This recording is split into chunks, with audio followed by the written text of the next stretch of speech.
সম্মানিত দর্শক, খুব ভালো করে লক্ষ্য করুন, আমি বর্তমানে গুগল শিট নামের প্রোগ্রামে অবস্থান এবং ঠিক এখন আমি মাইক্রোসফট এক্সেল প্রোগ্রামটির মাধ্যমে একই ডেটাটি দেখতে পাচ্ছি। সেম টেবিলটি দুটি প্রোগ্রামে দেখতে পাচ্ছি এবং মজার ব্যাপার হচ্ছে আমি এখানে গুগল শিটে এই যে দ্বিতীয় শিট থেকে, অর্থাৎ এখান থেকে আমি 5টি ডেটা কপি করে এখানে জাস্ট পেস্ট করে দিচ্ছি।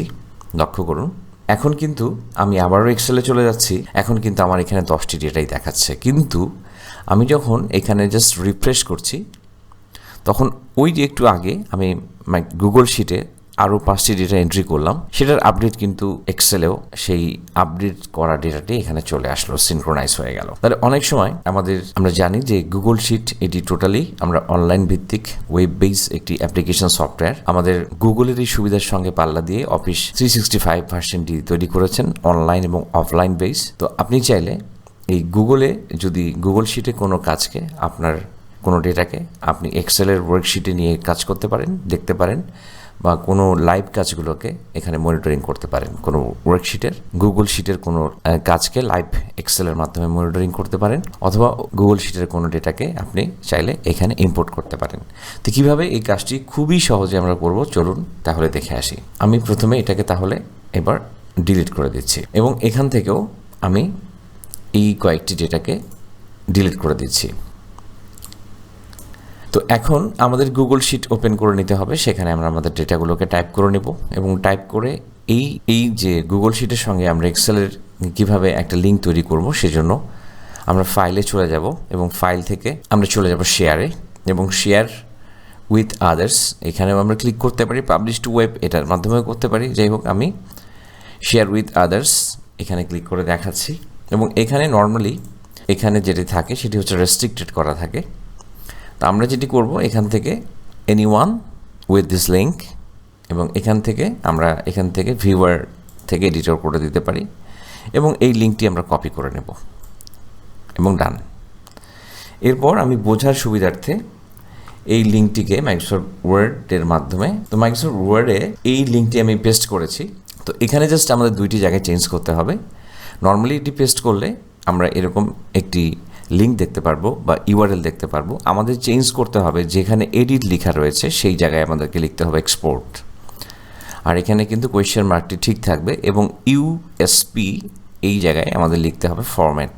ওকে, এবং এখানে আমাদের ফরম্যাটটি বলে দিতে হবে এক্সেল এসএক্স, অর্থাৎ এক্সেলের যে ফরম্যাট বা extension, file extension Excel Essex.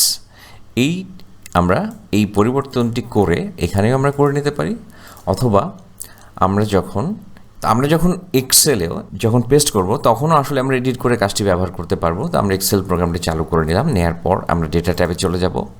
এরপর এখান থেকে গেট ডেটা, এরপর এখানে ফ্রম আদার সোর্সেস, এখান থেকে আমরা ফ্রম ওয়েব এখানে ক্লিক করব। পপ আপ মেনু দেখতে পারবো।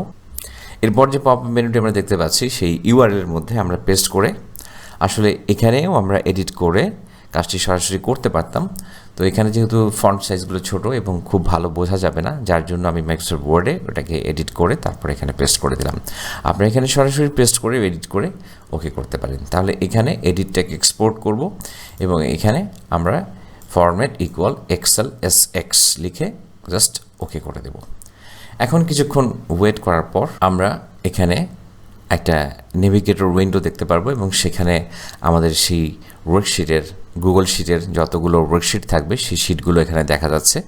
লক্ষ্য করুন, আমি যখন এখানে ক্লিক করছি তখন শিট 1-এর মধ্যে যে টেবিলটি রয়েছে সেই টেবিলটার প্রিভিউ আমরা এখানে দেখতে পাচ্ছি এবং শিট 2-তে যে 5টি ডেটা রয়েছে সেই 5টি ডেটারও প্রিভিউ আমরা এখানে আসলে দেখতে পাচ্ছি।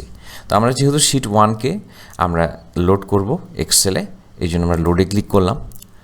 তো এখন আমরা কিন্তু এখানে চলে এসেছে, আমাদের এখানে টোটাল 9টি রো আমরা দেখতে পাচ্ছি, আমাদের 9টি রো। তো এখানে ছিল অ্যাকচুয়ালি, আমরা আবার দেখে আসি, এখানে 9টি ছিল। তো এখন আমরা একটু বোঝার জন্য এখান থেকে কিছু ডেটাকে কপি করছি, এখান থেকে ডেটাগুলোকে কপি করছি এবং ঠিক একইভাবে এখানে এটাকে পেস্ট করে দিচ্ছি।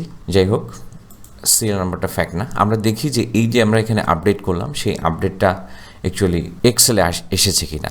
তো আমরা দেখতে পাচ্ছি এক্সেলেও 9টি রেকর্ড আমরা দেখতে পাচ্ছি, এখনও আপডেট হয়নি। তো এই আপডেটটা করার জন্য আমাদেরকে ডেটা ট্যাবে এসে এখানে আমরা রিফ্রেশ অল এখানে ক্লিক করব। তাহলে আমরা দেখতে পাচ্ছি যে গুগল শিটের আপডেটটি অটোমেটিকলি এখন গুগল শিটের আপডেটটি এখন এক্সেলেও আপডেট হয়ে গেছে ডেটাগুলো।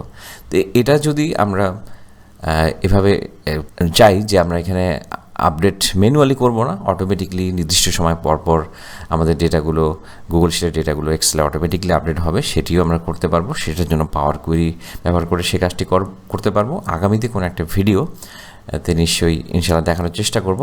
তো আপনাদের ভিডিওগুলো ভালো লাগলে আপনারা একটু লাইক এবং কমেন্ট করে উৎসাহিত করবেন এবং পরবর্তী ভিডিও দেখার আমন্ত্রণ জানিয়ে পর্ব এখানে শেষ করছি। খুব ভালো থাকবেন।